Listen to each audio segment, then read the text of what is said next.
And now we go to page 116 and post-meditation practice of using unfavorable circumstances on the path. So we're going to go through a series of things here about ways that we can actually apply the practice when we're off of the cushion. And so we begin here with looking at, these are all considered to be action bodhicitta forms, things that we can do to help others. So the first one here is using the path, the 4 things that you do not want to happen: loss, suffering, disgrace, and disparagement.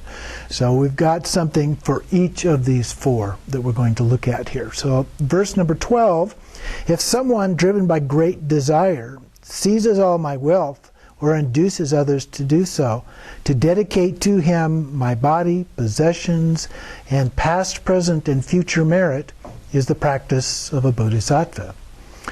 So usually if somebody steals all of our wealth, we're going to be pretty upset and unhappy.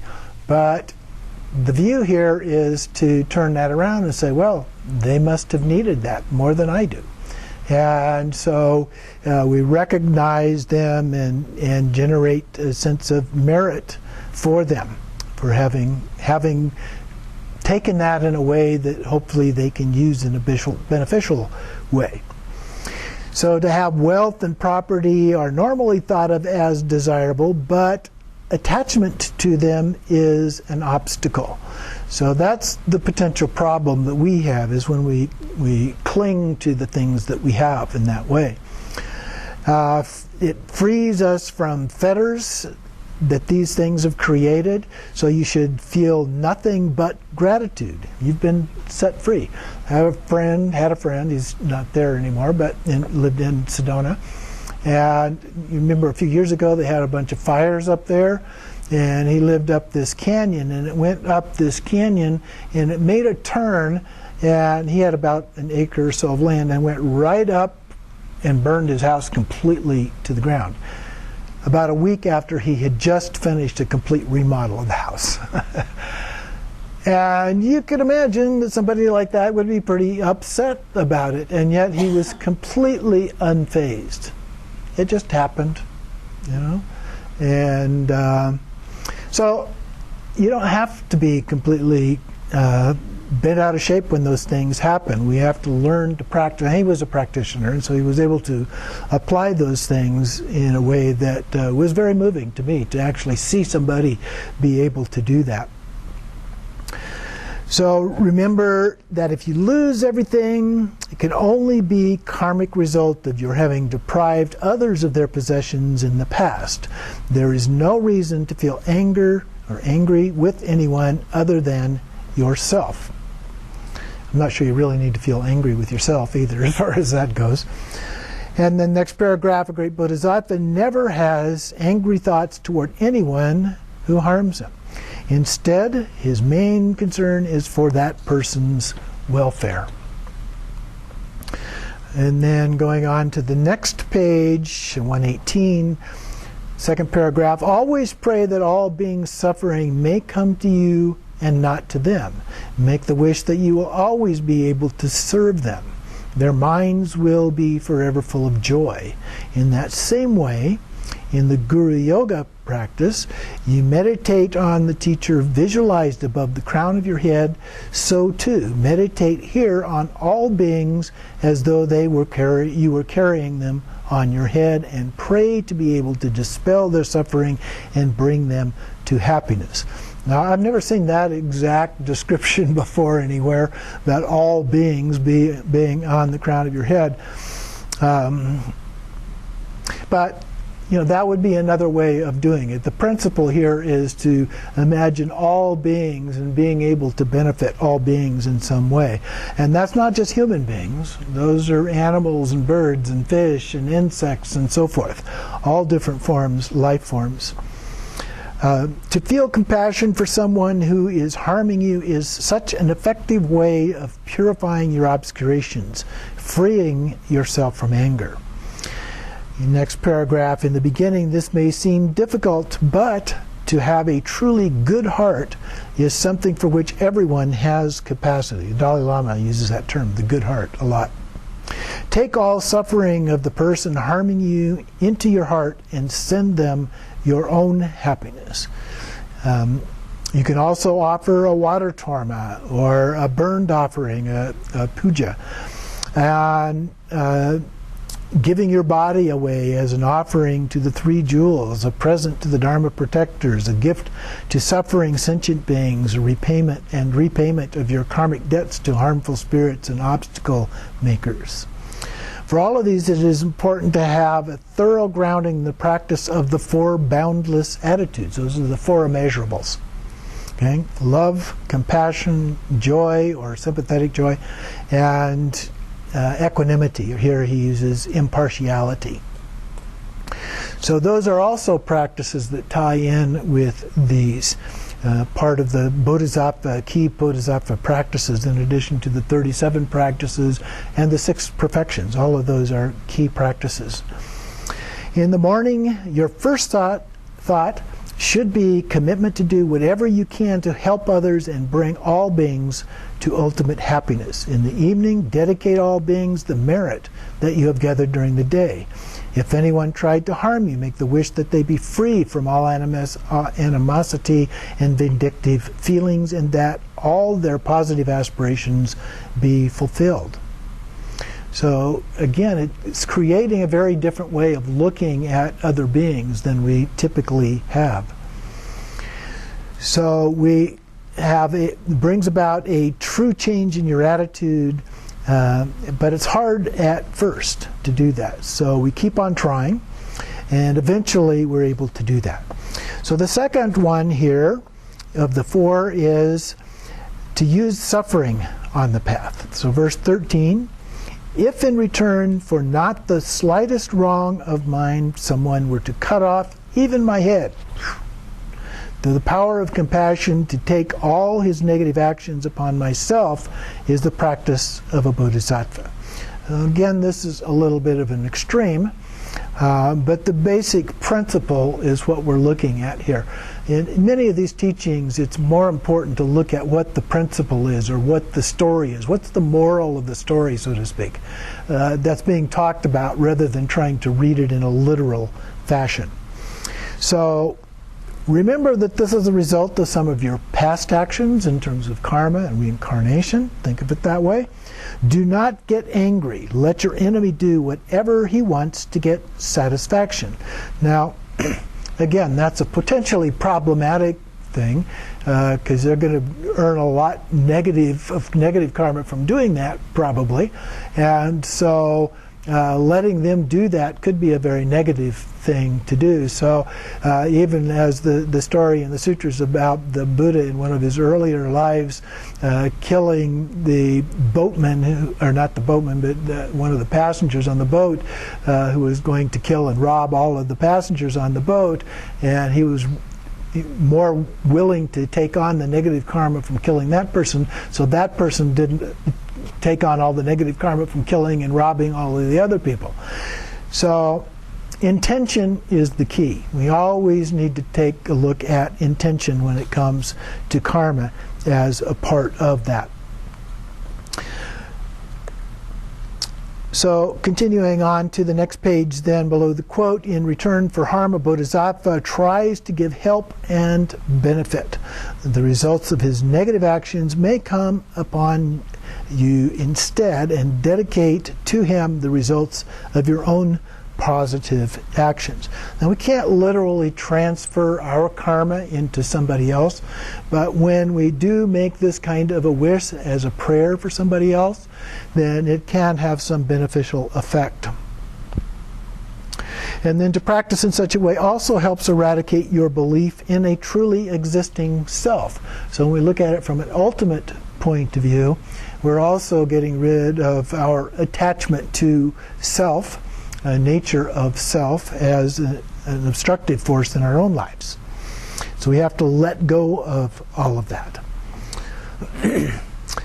Then going on to the bottom of page 121, number 3, how to use disgrace on the path. Even if someone says all sorts of derogatory things about me and proclaims them throughout the universe, in return, out of loving kindness, to extol that person's qualities is the practice of a bodhisattva. So, if somebody disgraces us, so to speak, and says something derogatory about us, we don't respond in kind. What that tends to do is just make things worse. And so what we're doing here is we're looking at a way by expressing our own loving kindness for them as a sentient being, equanimity for all sentient beings. We talk about what their qualities are or might be as a part of that. In the middle of the next page, 122, he says, whether you have a good reputation or a bad one, it has no objective reality at all. It is not worth caring about. The great teachers of the past never bothered about such things. They always answered slander and disparagement with kindness and with patience. So we need to be careful about how we respond when we see those things and how we carry those and make the situation worse. And so just above D there on the next page, 123, some people spend all their energy and even risk their lives to achieve fame. Fame and notoriety are both no more than an empty echo. Your reputation is an alluring mirage that can easily lead you astray. So again, here he's applying some of these things from an ultimate perspective and how we view these from that point of view and the nature of those experiences and some compassion for the fact that this other person is expressing them because they're expressing them because of some negative karma that they have. And so that's what's coming out at us. So we should not respond in a negative way back at them, but should feel compassion for them and the suffering that they are experiencing. And so D here, or number 4 out of the 4 that we were listed there, how to use disparagement on the path. Number 15. Even if in the midst of a large gathering someone exposes my hidden faults with insulting language, to bow to him respectfully, regarding him as a spiritual friend, is the practice of a bodhisattva. Now, I'm not sure technically whether or not they would meet the definition of a spiritual friend, but the idea is to consider as if they were. So if you want to be a genuine follower of the Buddha, never retaliate. Okay? That's a very good guideline. Never retaliate. Turn the other cheek, so to speak. So don't abuse them in return. Do not get angry in return. If someone exposes your hidden faults, don't expose his in return, but rather think about that as a lesson. Remember Atisha's T-boy, and everybody said, well, why don't you get rid of that guy? He's always so mean and nasty to you. But he said, but he's my best teacher. He's teaching me things all the time about my own behavior. And so that's how we look at this. When somebody else says something negative about us, there may be some truth in what they're saying. And we need to look at that instead of responding back in an afflictive way. And the fourth part there, do not strike him back.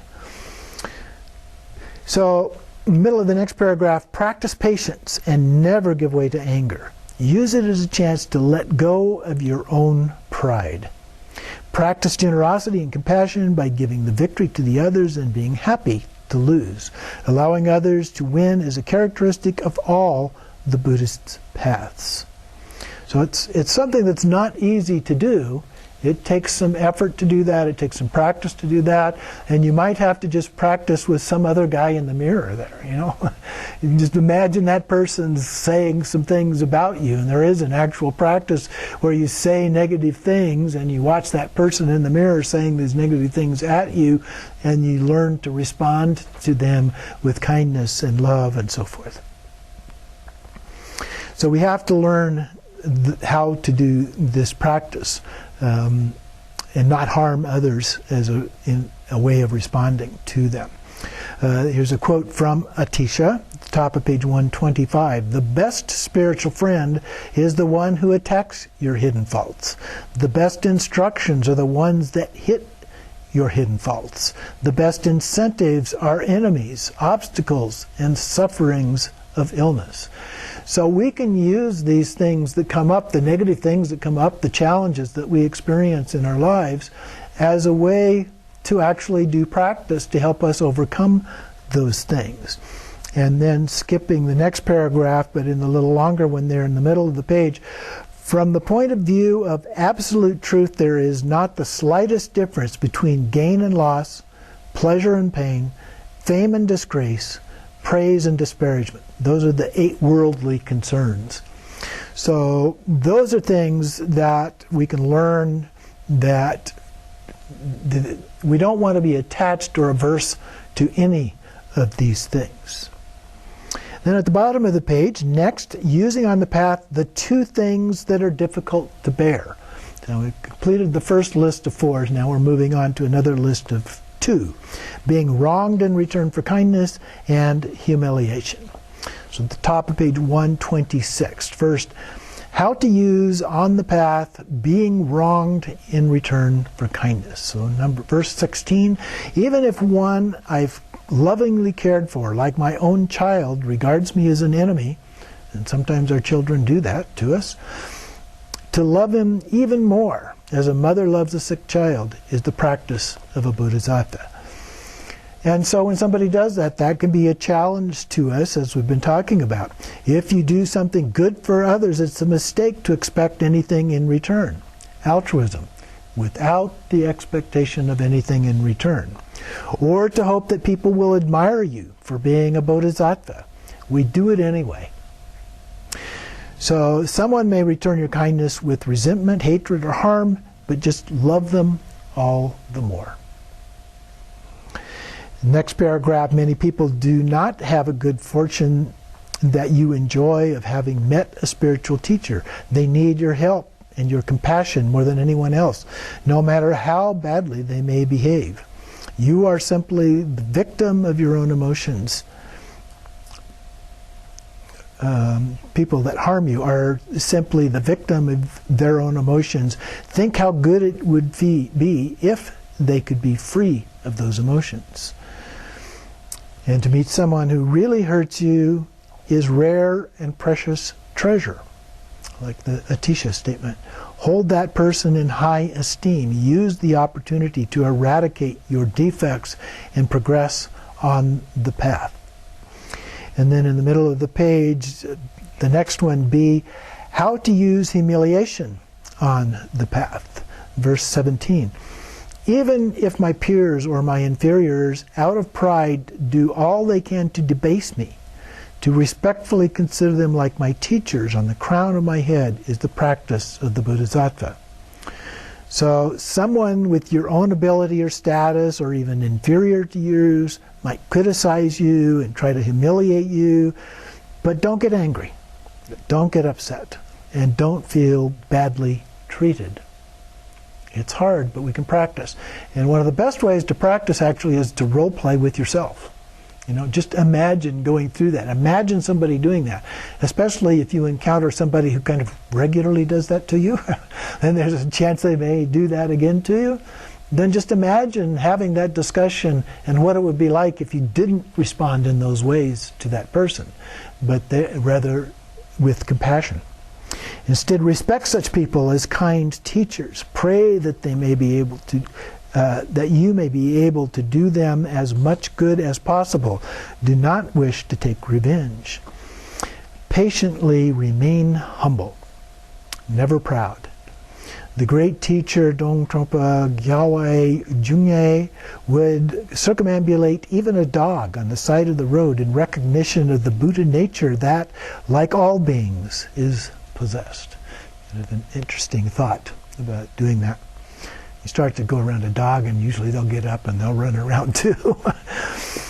Anyway, aside from that, the next one then is using deprivation and prosperity, another pairing here. You can see these deprivation of not having and prosperity of having more than enough, if you will. So first, deprivation, verse 18. Even when utterly destitute, constantly maligned by others, afflicted by terrible illness, and prey to evil forces, to still draw upon myself the suffering and wrongdoing of all beings, and not to lose heart, is the practice of a bodhisattva. So the paragraph says, countless people in this world are deprived of everything: food, clothing, shelter, affection. And it seems to be getting worse all the time. Many people are victims of ill treatment, serious illness. And when you suffer such torment, wish with compassion and courage to take the difficulties and anguish of all beings upon yourself, and to give them whatever happiness you may have. Sometimes these days it's really hard to watch the news. And a lot of times I would rather not watch the news, but I try to practice, make it a practice. Watch the news and think about all the opportunities that you have to feel compassion for these people. And in some cases there may be something you can actually do, the action bodhicitta, for them as well. At a minimum, you could say a prayer for them. To try to provide others with whatever they need in reality, reflect on the positive qualities of suffering, the lessons that we learn, the opportunities to benefit others, and so forth. In the middle of the next page, below the two quotations there, it is indeed when difficult times and circumstances arise that the difference between genuine practice and its mere semblance is revealed. And that's a powerful statement, because that is when we find out how good we're really doing. And there are a number of stories about masters who have been challenged by other masters because of things that they responded to under difficult circumstances. So we have to be very careful about that. That's the true test of how far along we have come as a part of that. So then, going on to page 130, Patrol Rinpoche said that to meditate on love pacifies all calamities and troubles in the surrounding countryside. Milarepa, too, said that to treat human beings like celestial beings is to offer a treasure to ourselves. If we wish only good for others and are full of love, it opens up a mine of perfections, and all our aspirations will naturally be accomplished. I go back again to the idea of the Bodhisattva ideal, the view of other beings and how we visualize them and treat them and so forth. In Tantra, part of the ethical view is pure view, to visualize all beings as already being Buddhas. And so that's part of what this is. It's kind of the groundwork for that we're doing already in order to change our worldview, change how we see all of these beings, how we see ourselves. So the next one then is how to use prosperity on the path. So if we have the good fortune to be prosperous, number 19, though I may be famous, revered by many, and rich as the God of wealth himself, to see the wealth and glory of the world are without essence, and to be free of arrogance is the practice of the Bodhisattva. So we are not arrogant because we have those things. We use it to help other beings. Okay? And the Bodhisattva path is to help other beings. May I be the wish-fulfilling tree. May I be the wish-fulfilling cow. Those kind of things in that quote from Shantideva. So here, wealth, beauty, influence, prosperity, family, lineage, and so forth are as fleeting as a flash of lightning. So we may have them, but they're only temporary. Never be conceited or proud. However much wealth you may gather, it will eventually be taken away, either by robbers, by people in power, or by death. Even if your descendants inherit it, there's no certainty that it will do them any real good. And then from Milarepa, taught his lay disciples that the best way to accomplish the Dharma was to be generous to those in need. Even a small act accumulates great merit.